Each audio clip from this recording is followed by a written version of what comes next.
I think leadership, good leadership, involves compassion and critical thinking and courage.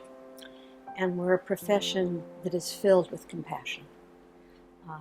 People do this work because they care so much. And it's what keeps us here year after year. It's what drives us, makes us good at what we're doing.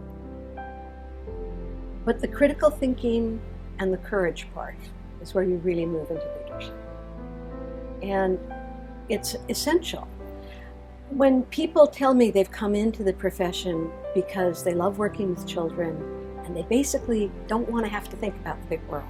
It seems like this protected place where you can just think about little kids who are so lovely and you love them, and you're not going to have to deal with grown-ups, and you're not going to have to deal with systems, and you're not going to have to think big. Basically, they're in the wrong profession. This is not the field for you if that's what you want. If you care about children, you have to care about their families. We're transitory. Maybe 2 years in a child's life, usually 1, but their family's forever. And the family does all they know how to do under the conditions they live in. And if we don't care about the families, we're not doing our job, because it won't really make the difference for children it needs to. And caring for families means you've got to care about the conditions under which families live, the conditions under which families parent. And it's that big picture, that understanding how issues of what it means when families have to hold down 3 jobs in order to keep a roof over their head.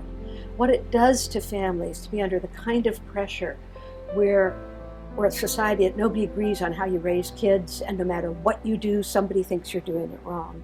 What it does to families to live in a situation where their accent means they are treated badly, where their children have to become their translators in the adult world.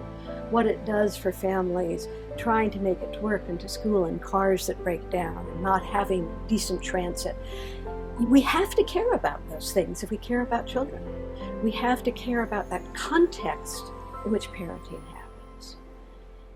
And that context means that we have to care about what are the factors that shape that. How come families are struggling the way they are now, and what's our role in speaking about that and doing something about it? And that ties to the families, it ties to children, and it ties to our profession. We are doing some of the most important work people can do in the world. We're usually the first social institution outside the family that children and families are part of. And we see kids every day, we often see families every day, and we represent the big world to families. What we do matters, and if our profession is not treated and given the support it needs, we can't do our job. And if we care about kids, we have to care about our profession.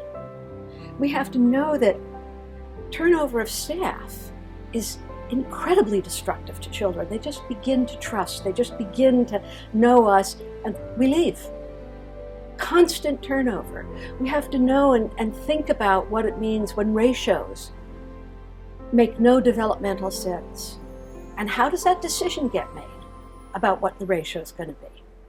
We have to be really proud of the work we do and what we know, enough so to say that when there's not enough staff to check in with parents every day, to have that daily conversation, when there's not enough staff to be able to keep really decent records on kids, when there's not enough staff for a home visit, when there's not enough staff to sit and talk to a despairing parent, we can't do our job. What we know is right. And those issues of the conditions under which we work, the wages we receive, the conditions we work, the ratios, we have got to understand, how does that get decided? Who decides it, and where is our voice in that decision? Because we care about kids, because we really want to do it right by children. Developing leadership means helping to move the profession. It means helping us do the job we know how to do and can do with the right kinds of support. And that means developing a voice, being able to speak out. There's that wonderful bumper sticker I've seen which says, "Speak your mind even if your voice shakes." It's like any other muscle. You practice and you get better and better at saying what needs to be said. And it comes in lots of places. It means you write letters to the editor. It means you talk to your church board if they're sponsoring a school. It means that you know the names of your local representatives to the state and the federal government and the city government. You actually know who they are, you have their address, and you have their phone numbers written on the wall in the classroom. It means you get good at picking up the phone and calling and saying, this doesn't work. It's got to be done this way. You don't have to be an expert on everything, but you are an expert on little kids in group care. And you can say, I teach 2-year-olds. I know this doesn't work. You need to start getting together with the parents in your school and all of you heading to the commission hearing where they're going to talk about ratios, where they're going to talk about funding, where they're going to talk moving programs into a school system or out of a school system. Each time you do a piece like that, you get better at saying what we know for the sake of kids. It's a kind of leadership that if we don't do, we erase everything we know. And we put the fate of children in the hands of usually well-meaning people, but people who don't know what we know about little kids. Julie really inspires me. I like the part about speaking out even if your voice shakes. That's me. I remember getting so worked up about a proposed budget cut earlier this year that I called a friend and we wrote a letter together to our local and state legislators. Then, along with some other friends, we called each of their offices. We know we made a difference.